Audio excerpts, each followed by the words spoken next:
The duck shed should have been impossible to mistake. Even with only 11 birds left, it should have had a sound. Not noise, not chaos. Just that low, wet, busy muttering ducks make when they are safe enough to believe the morning belongs to them. But on the first Monday in March, Nora Bell Whitaker stood in the doorway of her family's old duck shed and heard almost nothing. A drip from the tin roof, a board settling under its own age, one tired bird shifting in the straw. That was all. The building had been made for 200 ducks. Her father had built the first run with a post-hole digger, a borrowed truck, and the kind of stubborn optimism small farms used to run on. Now there were 11. 11 old layers. 11 feed bills. 11 reminders that Stillwater Lane had become more memory than business. Nora held the dented egg basket against her hip and waited a second longer than she needed to. The silence bothered her, not because silence was mysterious. Because on a farm, silence usually meant something had stopped working. She went in, checked the water pans, checked the straw, checked the corners for tracks. Then she reached into the first nest, 1 egg. That was the morning count. 1 duck egg from a shed built for 200. She wrote the number in a school notebook at the feed shelf. March 4th, cold rain, 11 birds, 1 egg. She did not underline it, she did not sigh. She had learned a long time ago that a farm did not care how a number made you feel. It only cared what you did next. The county paper was folded on her kitchen table when she came in for coffee. Nora read it the way she read weather maps and seed labels. Slowly. Twice when necessary, 3 times when something did not sit right. The auction listing was small enough to miss: Greenway County Fair Barn, Thursday, livestock and equipment sale, poultry lots from closed commercial operation, no guarantee. No guarantee. That was not a warning to Nora. It was a label written by somebody who did not want responsibility for what he did not understand. She circled the listing with a pencil, then she sat there with her coffee going cold and listened to the quiet shed through the kitchen window. By Thursday morning, half of Greenway County already had an opinion before Nora ever turned into the fairgrounds. That was how Greenway worked. The post office carried mail. Halpern Feed carried everything else. Nora Whitaker had been back on Stillwater Lane for 18 months, long enough for people to stop saying, "Harlan Whitaker's girl," every time they saw her. Not long enough for them to stop thinking it. Some remembered she had run billing for a rural clinic for 20 years before coming home when her father got sick. Some remembered she had sold off half the orchard after he died. Some remembered she did not say much in public anymore. Nora did not correct any of it. She was not a rumor. She was a woman with a farm note, a tired truck, and 11 ducks. That could no longer keep the lights on. The sale was already moving when she walked into the fair barn. Old hay rake, 3 cracked water troughs, a pallet of fencing that looked useful if you had more hope than money. Then the poultry lots came up. The auctioneer, Roy Phelps, flipped a paper on his clipboard and lowered his voice the way men do when they are about to sell something they do not believe in. 240 spent laying ducks. Commercial egg house. End of cycle, sold as is. The pen on the south side of the barn was packed tight with white and brown ducks. Too tight. Too still. Nora looked past the missing feathers, the muddy breasts, the pale bills, the bare patches along their wings where bodies had rubbed against wire and other bodies for too long. She looked at the thing nobody else seemed to notice. 240 ducks, and almost no sound. A healthy pen of ducks should argue with the world. Those birds barely argued with the floor. Roy called for a starting bid. Nobody lifted a hand. He dropped the number. Still nothing. A man near the gate muttered, "You'd spend more feeding them for a week than they're worth." A few people laughed because the line was easy. Nora raised her hand. Roy saw her, blinked once, and kept his chant going. Nobody bid against her. The gavel came down at $19. 240 ducks. $19. Less than 8 cents a bird. When Nora walked to the office to pay, she heard a voice behind her say, "That woman just bought herself a problem with feathers." Another voice answered, "Not many feathers." The laugh that followed was not cruel enough to confront. That almost made it worse. It was the kind of laugh people use when they think the ending has already been written. Nora signed the receipt, folded it once and put it in her coat pocket. Then she loaded the ducks herself, not to prove she could, not because she enjoyed being watched, because the crates were there, the birds were there, and work did not become lighter because other people misunderstood it. The ducks were lighter than they should have been.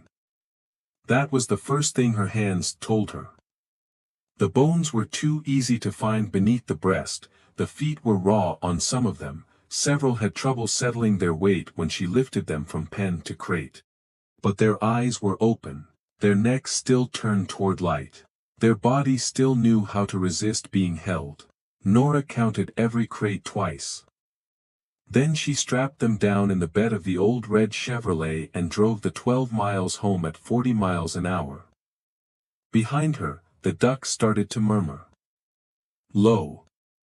Uneasy. Broken up by the shake of the truck, but it was sound, and sound was more than they had given the auction barn. By noon, Halpern Feed knew. By 1 o'clock, the tire shop knew. By supper, the whole north end of the county had heard that Nora Whitaker had paid $19 for 240 worn-out commercial ducks that no sane buyer would have hauled home for free. At Halpern Feed, Lester Boyd did the math aloud over a sack of mineral salt. 8 cents a head. Someone corrected him. Less than 8. Someone else said, eggs won't cover the feed. Lester said, they won't live long enough to prove it. Nora was not there for the vote, she was at Stillwater Lane with a post driver in her hands. The old duck run had not held 200 birds in years. The gate sagged, the wire had pulled loose behind the elderberry thicket. The back pan drained wrong. The shelter corner smelled too sharp. So she started with what mattered first, water. Ducks could forgive a lot of things slowly, but not bad water. She scrubbed the troughs until her wrists ached. She ran a new line from the hill tank. She set 3 wide pans low enough for weak birds to use without climbing. Then she opened the orchard strip behind the shed, the half-acre where winter rye had come up green between the old plum trees. It had shade, it had wet ground. It had small bugs waking under the leaf mold. It had the kind of place a duck's body could remember itself. She laid straw thick in the shed, not a decorative layer, a real one.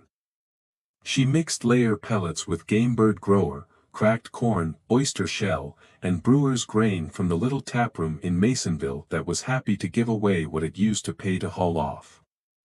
She did not guess the ration, she worked it out from her father's old notebooks, from extension pages she had printed at the library, and from what her own hands had learned carrying birds one by one from crate to pen. At 3 in the afternoon, she opened the first crate. The ducks did not rush out. They stared at the opening like it was a trick. Nora stood back. The worst one came first. A narrow white duck with a bare stripe across her back and one wing hanging a little low. She stretched her neck out. Pulled it back. Stretched it again. Then she put one orange foot into the rye. She froze there.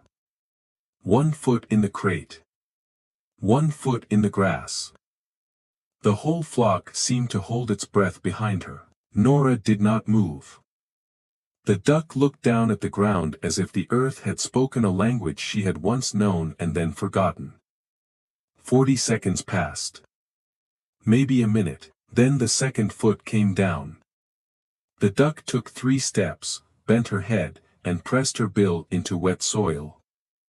Nora opened the next crate.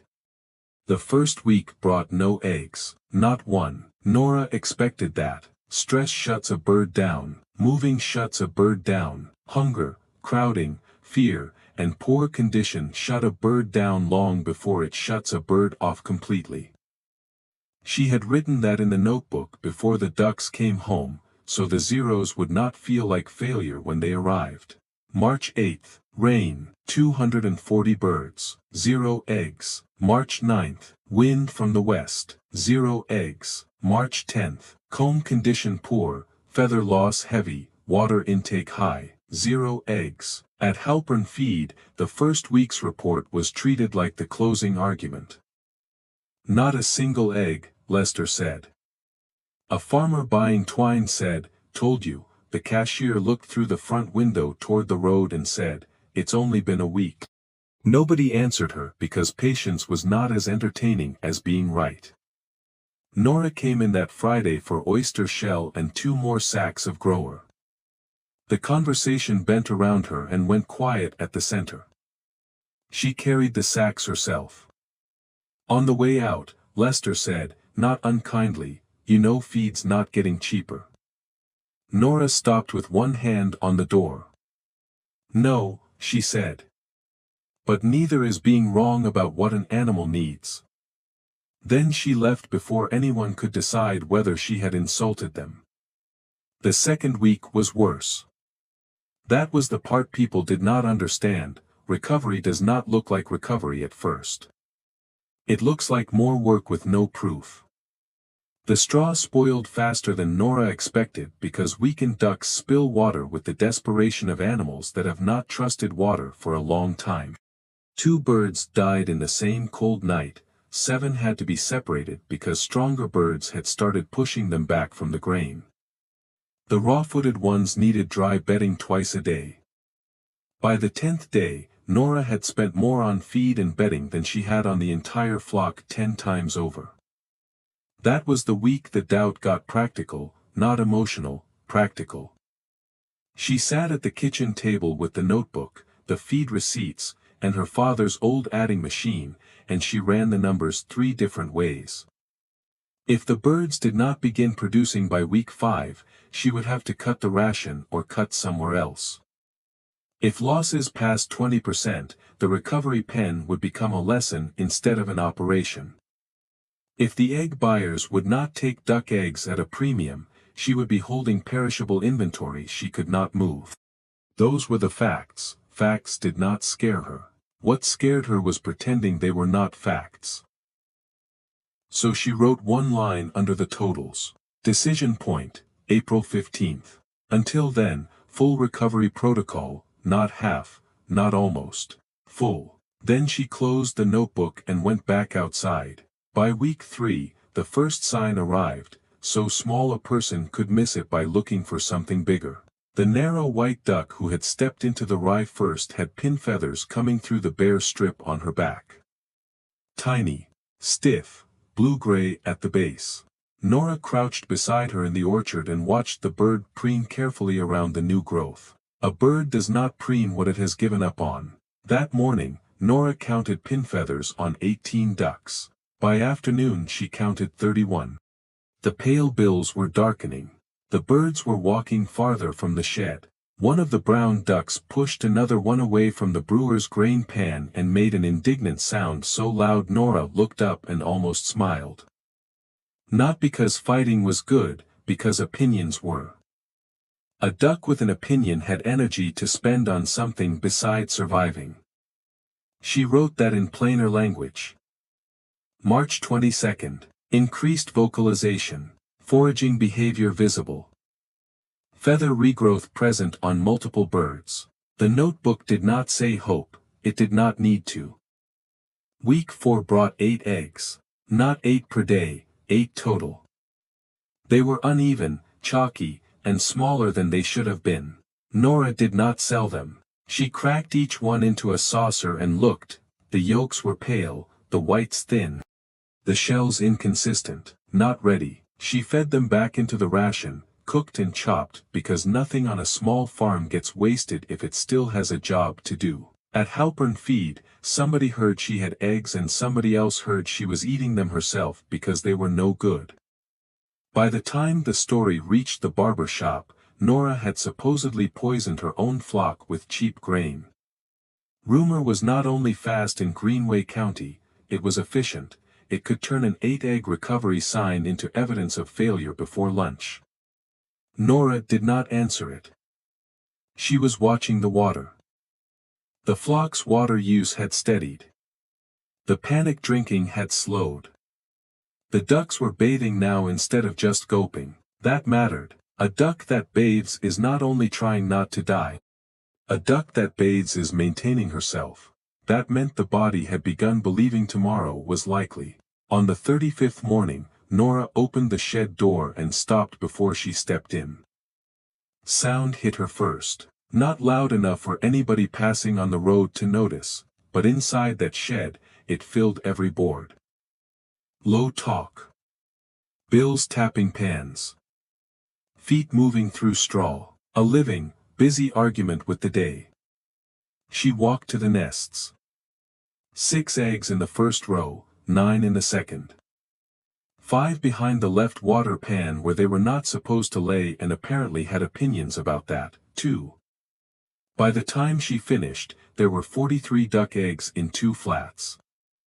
Nora stood in the aisle with the flats balanced against her coat. 43. She carried them to the shelf, opened the notebook, and wrote the number. April 8th. Cold clear. 43 eggs. Then she underlined it once. The next morning brought 51. The morning after, 58.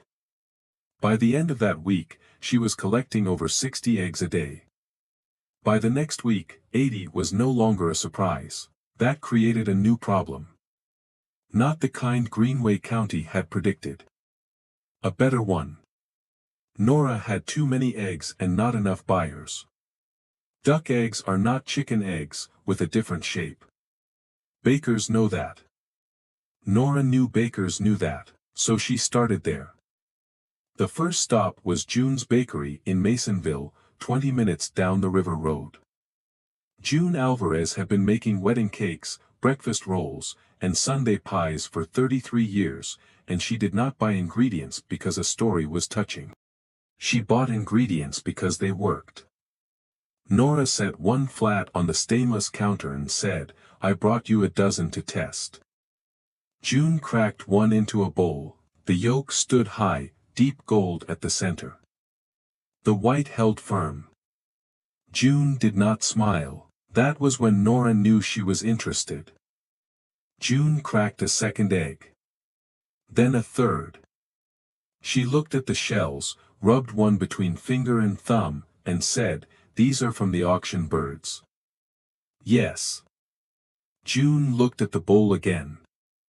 "How many can you bring me every Tuesday?" Nora named a number lower than what she thought she could produce because promises should be built under the roof, not on the weather vane. June said, "Bring them next Tuesday. Same size if you can. Clean. Unwashed unless I ask." "I can do that.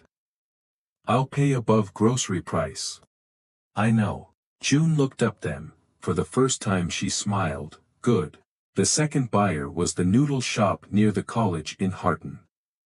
The owner wanted rich yolks for ramen eggs. The third was Halpern Feed, though Lester took longer to come around. Nora walked in with 2 flats on a Wednesday and set them on the counter where every conversation in the store could see them. Lester picked one up. "Duck eggs don't move like chicken eggs," he said. "They do if people know what to do with them. You got people who know. I have a baker, a noodle shop, and 40 cars a day passing your front door." A man by the seed rack said, "Are these from those ragged birds?" Nora turned 1 egg in the carton so the smooth shell caught the window light. "They are from Stillwater Lane." That was the answer she gave. Not the auction, not the joke, not the 8 cents. Stillwater Lane. Lester started carrying 6 dozen a week, then 10, then he stopped pretending he was doing Nora a favor and cleared a second space beside the counter. By May, the feed store eggs were selling out before Saturday. The farm stand came after that. Nora rebuilt the old produce table at the end of the lane with 2 boards from the collapsed corn crib and a sheet of tin she pulled off the back shed. She painted one sign, Stillwater duck eggs. Below it, in smaller letters, baking, breakfast. On her box, no exclamation point, no story, just the truth. People stopped. Some left cash folded neatly under the coffee can, some wrote notes. One woman from 2 roads over wrote, "Best pound cake I ever made." Nora pinned that note inside the shed, not where customers could see it but where she could, not as praise, as data of a different kind. Roy Phelps came out in late May. He did not call ahead, auctioneers almost never do. He parked by the lane and walked toward the orchard, carrying his hat in one hand like he had arrived at a place that might require permission. The ducks were under the plum trees, broad and loud, and full of themselves. Most had feathered back in, some never would completely. But the flock moved like a flock now, not like inventory. Roy stopped at the fence. Nora was cleaning the far pan and did not speak until she finished. Then she walked over. "You lost?" she asked. Roy looked at the ducks. "No." He rubbed his thumb along the edge of his hat. "I came for eggs." "How many?" 2 dozen. She went to the cooler by the shed and brought him 2 cartons. He paid full price. Then he stood there too long, for a man who had already finished his errand. Finally, he said, "I made a joke that day." Nora said, "You made several." Roy looked down. "The one about problems with feathers." "I remember." "Wasn't much of a joke." "No." He nodded as if the word was fair. Then he looked back at the orchard. "How'd you know they'd turn?"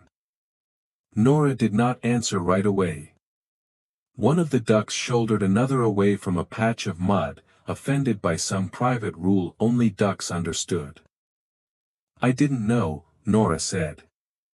"I knew what a good duck sounded like. And I knew they were too quiet." Roy frowned a little. "That told you all this?" "It told me they weren't finished. There's a difference." He looked at the birds again, this time he was listening. In June, Nora added a second notebook, not because the first was full, but because the operation had split into 2 things: flock recovery, and business. The recovery book held body condition, water intake, bedding, losses, egg counts, and weather. The business book held feed costs, bedding costs, delivery routes, weekly accounts, unsold eggs, cash from the farm stand, mileage to Masonville, and the price she could not go below without lying to herself. By the middle of June, 218 ducks were in regular production, 14 were in the lower yard, retired from laying but useful for bug control under the orchard trees. 8 had been lost in the first month. The numbers were not sentimental. They were honest. Average production held between 106 and 121 eggs a day during the strongest weeks. The bakery doubled its order, the noodle shop added Fridays. Halpern Feed sold out twice in the same week, and Lester started correcting people who called them those auction ducks. "Stillwater eggs," he would say, like he had known the name all along. One Saturday morning, Nora was closing the gate when Mrs. Katie from the church kitchen pulled in and asked for 5 dozen. "Pancake breakfast," Nora asked. "Fundraiser. For what?" "Roof." Nora packed the eggs into a crate and said, "Take 6 dozen, pay for 5. Mrs. Katie looked at her. "Business must be good." Nora closed the crate.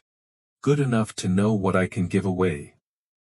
That was the first time she said it out loud. Good enough, not saved, not transformed, not a miracle. Good enough. Small farms live on those words more than people think. By August, nobody in Greenway County called them 8-cent ducks, where Nora could hear it.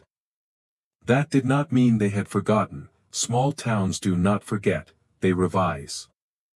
The new version was that Nora had always had some special instinct. That she had seen something mystical in those birds. That she had known the whole time. Nora disliked that version almost as much as the first one. It made the work disappear, it turned scrubbed pans, printed extension pages, ration math, wet straw, dead birds, separated pens, delivery routes, and pricing decisions into a feeling. A feeling did not rebuild Stillwater Lane. Work did. Attention did. Numbers did.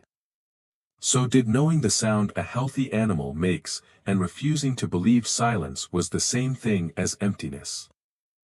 On the first cool morning of September, Nora opened the duck shed before sunrise.